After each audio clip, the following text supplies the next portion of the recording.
Hello बच्चों, पिछले video में आपने जामुन के पेड़ की समरी को समझा था। इस वीडियो में मैं आपको अर्थग्रहण संबंधित प्रश्नोत्तर, पाठ्यपुस्तक के बैक साइड के प्रश्नोत्तर और कुछ एक्स्ट्रा क्वेश्चन आंसर कराऊंगी।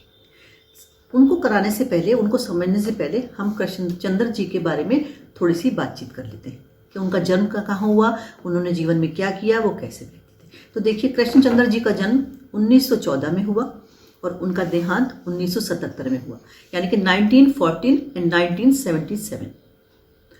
उन्होंने इंग्लिश में एमए किया था। हिंदी के रचनाकार थे, लेकिन उन्होंने इंग्लिश में एमए किया था और उसके बाद वो बॉम्बे चले गए। जीवन भर वो बॉम्बे ही रहे।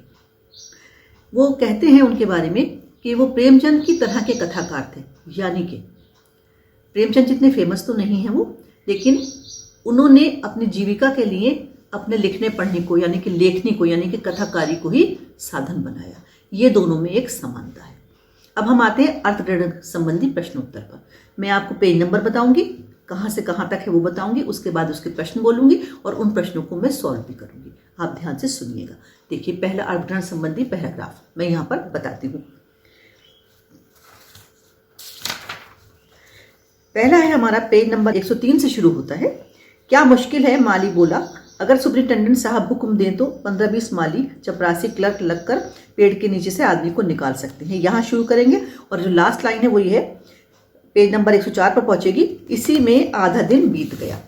देखिए, इसमें जो प्रश्न बनते हैं ये है। पहला प्रश्न बनता है, माली ने क्या सुझाव दिया और क्यों। दूसरा प्रश्न है, किस अंश में किस पर व्यंग किया गया है। और तीसरा है, काम करने के तरीके के विषय में अपनी राय बताइए। ये वाला जो है, थर्ड वन जो है, वो हमें अपनी तरफ से बताना है। देखिए, पहला इसका है, माली ने क्या सुझाव दिया। माली ने सुझाव ये दिया था कि हम थोड़े से लोग लगकर इस पेड़ को थोड़ा सा उठाते हैं और इस आदमी को नीचे से निकाल लेते हैं। क्यों का जवाब ये है कि वो उसकी जिंदगी को बचाना चाहता था। सीधे सा जवाब है। अब प्रश्न नंबर 2 देखिए अर्थग्रहण का। प्रश्न नंबर 2 अर्थग्रहण से है कि इस अंश में किस पर व्यंग किया गया है।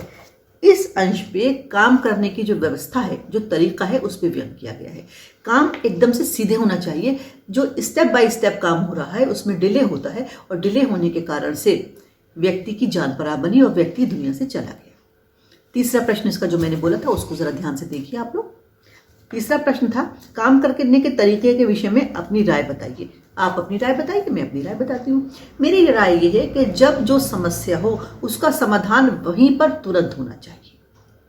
उस चीज़ों को आगे ले जाने से समय की भी बर्बादी होती है और जिंदगी की भी बर्बादी हो जाती है। इसलिए अगर हम इसका एग्जाम्पल देखें इस पार्ट का, तो जैसे ही माली ने देखा था, उसने कुछ लोगों को बुलाकर मिलाकर पेड़ को उठा लेना चाहिए था और इंसान को निकाल लेना चाहिए था। लेकिन माली छोटा व्यक्ति है, वो इस बात को करने के लिए हिम्मत नहीं जुटा पाया होगा। तो इस एरिया में, इस डिपार्टमेंट में जो भी सबसे बड़ा ऑफिसर उस वक्त रहा होगा, उसे चाहिए ये था कि अपने अधिकार क्षेत्र का पालन करते हुए उस व्यक्ति की जीवन को बचा लेता। लेकिन उन्होंने ऐसा नहीं किया। फाइल को इधर से उधर टालते मटोलते रहे। ये गलत है। ऐसा जिंदगी के लिए भारी पड़ जाता है। अब हम आते हैं अगले पैराग्राफ पे। देखिए पेज नंबर के साथ, पेज नंबर 104 पर, दोपहर के खाने पर दबे हुए आदमी के चारों ओर भीड़ जमा हो गई। यहां से लेकर मैं इस पेड़ को हटवा दिया जाएगा क्योंकि हम इसको कृषि विभाग में भेज रहे हैं। यहां तक इसका है। इसके प्रश्न में देख लीजिए साथ में। मनचले किसे कहा गया है और क्यों।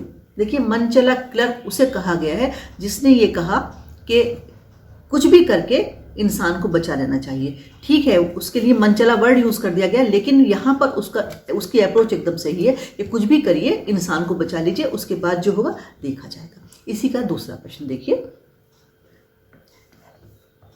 क्लर्क पेड़ को हटाने में क्यों सफल नहीं हो सके। सरकारी आदेश नहीं था, सरकार की परमिशन नहीं थी, इसलिए क्लर्क लोग पेड़ को हटाने में सफल नहीं हो सके। क्योंकि सुपरिटेंडेंट ने आकर उनको फौरन रोक दिया था कि फाइल हम इसकी हायर अथॉरिटीज को भेजेंगे और वहां से जो जवाब आएगा तब हम उसको किसी भी काम को करेंगे। ये इसके 2 प्रश्न मैंने आपको बताया। लेसन इतना आसान है, बहुत ही सरल शब्दों का पाठ है, बहुत ही सरल है। इसमें कुछ बहुत समझने की इतनी जरूरत नहीं है। अगर मैं आपको आंसर ना भी बताऊं तो भी आपको समझ में आ जाएंगे। अगला पैराग्राफ देखेंगे और उसके प्रश्न उत्तर देखेंगे। देखिए अगला, हॉर्टिकल्चर डिपार्टमेंट का सेक्रेटरी साहित्य प्रेमी आदमी जान पड़ता था। यहां से लेकर ये कीजिए कि इस फलदार वृक्ष को काटने की इजाजत नहीं दे सकता। इस गद्यांश पर किस व्यवस्था पर व्यंग किया गया है? जो आपने देखा उसकी बात कर रहे हैं। इसमें हॉर्टिकल्चर डिपार्टमेंट पर व्यंग किया गया है कि जामुन का पेड़ क्योंकि फलदार है इसलिए उसे नहीं काटेंगे। इंसान एक मर रहा है, एक जिंदगी जा रही है, एक जीवन बलिदान हो रहा है, उसका उनको ध्यान नहीं है। लेकिन जामुन का पेड़ फलदार है, देश में एक अभियान चला हुआ है कि पेड़ लगाओ, इसलिए व्यक्ति को नहीं काटेंगे। समय के हिसाब से कार्य होना चाहिए। जब जो दशा हो, दिशा हो, उसको फॉलो करना चाहिए। जरूरत के हिसाब से काम होते हैं तो सफलता अधिक मिलती है। ये इस पैराग्राफ से एक ही प्रश्न मैंने बनाया और एक ही प्रश्न आपसे पूछा। अब हम आ जाते हैं प्रश्नोत्तर लेकर इसके, जो पाठ्य पुस्तक के आपकी बैक साइड में दिए रहते हैं। देखिए पहला प्रश्न इसका क्या है, मैं पढ़ती हूँ और आपके पास बुक हो तो उसमें आप देखिएगा। बेचारा जामुन का पेड़ कितना फलदार था और इसकी जामुनें कितनी रसीली थी। ये संवाद कहानी की किस प्रसंग में आता है? इसका एक क्वेश्चन ये बनता है, बेचारा जामुन का पेड़ कितना फलदार था और इसकी जामुनें कितनी रसीली थी। जब जामुन का पेड़ गिर जाता है और उसके गिरने के बाद माली चपरासी को, चपरासी क्लर्क को खबर कर देते हैं और वहां पे क्लर्क लोगों की भीड़ इकट्ठा हो जाती है। तब वो ये बात कहते हैं कि जामुन का पेड़ बहुत रसदार था और इसके जो फल है वो अपने बच्चों को खाने के लिए वो घर ले जाया करते थे। अब पेड़ गिर गया, फल नहीं आएंगे, वो लेकर क्या जाएंगे? एक बार ही नहीं सोचा कि इंसान दबा है, वो मर जाएगा तो क्या होगा। इसी में एक प्रश्न और दिया है आपकी बुक में, उसको भी आप देख लीजिए। इससे लोगों की कैसी मानसिकता का पता चलता है? यह प्रश्न आंसर सीधा नहीं है, इसको हमें सोच के करना है।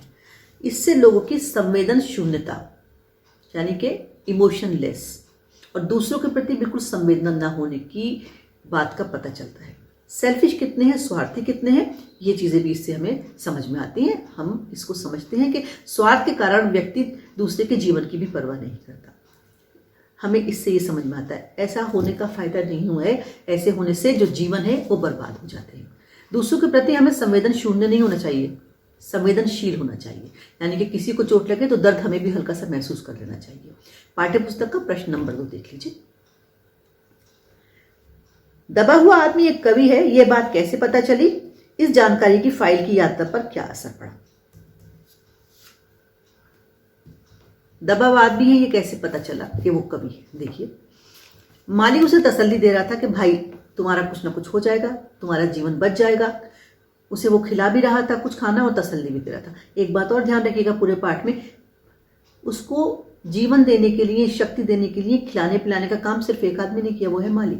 उसी ने 2 बार उसको भोजन कराया, बाकी किसी ने उसके खाने पीने के बारे में भी नहीं सोचा। जब उसको खिला पिला रहा था तब उसने उसको कहा कि तुम्हारा कुछ ना कुछ हो जाएगा, तुम्हारी फाइल चल रही है। तब उसके मुंह से जो शब्द निकल गए वो उसके अपने नहीं थे, वो गालिब के थे। वो मैंने एक बार पढ़े थे, मैं फिर पढ़ती हूँ यहाँ पर। ये तो माना कि तगाफुल ना करोगे लेकिन खाक हो जाएंगे हम तुमको खबर होने तक। अर्थ यह है कि वो तो बिल्कुल धीरे धीरे मिट रहा है और तुम उसकी उपेक्षा तो नहीं कर रहे, उसके बात को आगे तो बढ़ा रहे हो, लेकिन इतना स्लो गति से कि वो तब तक दुनिया में नहीं बचेगा। उसने ऐसा कहा और उसके ऐसा कहते ही उसने समझा कि शायद वो खुद कवि है, क्योंकि बेचारा माली जानता ही नहीं था कि कविता क्या होती है और कवि कौन होते हैं। उसने ये बात इधर उधर सब में फैला दी और उसका रिजल्ट ये निकला कि कल्चरल डिपार्टमेंट के लोग वहां पर आ गए और उन्होंने कहा कि तुम्हारा शहर में कहीं नाम ही नहीं है, तुम्हारा हम नामांकन करते हैं, तुम्हें हम प्राइज देंगे, तुम्हें हम गिफ्ट देंगे, अगर तुम्हें कुछ हो जाएगा तो तुम्हारे परिवार को सहायता भी देंगे और हम तुम्हारी इस फाइल को वन विभाग को भी भेज देंगे। उसका रिजल्ट ये निकला कि उसकी फाइल वहां से हटकर वन विभाग चली गई। अगला प्रश्न देख लीजिए।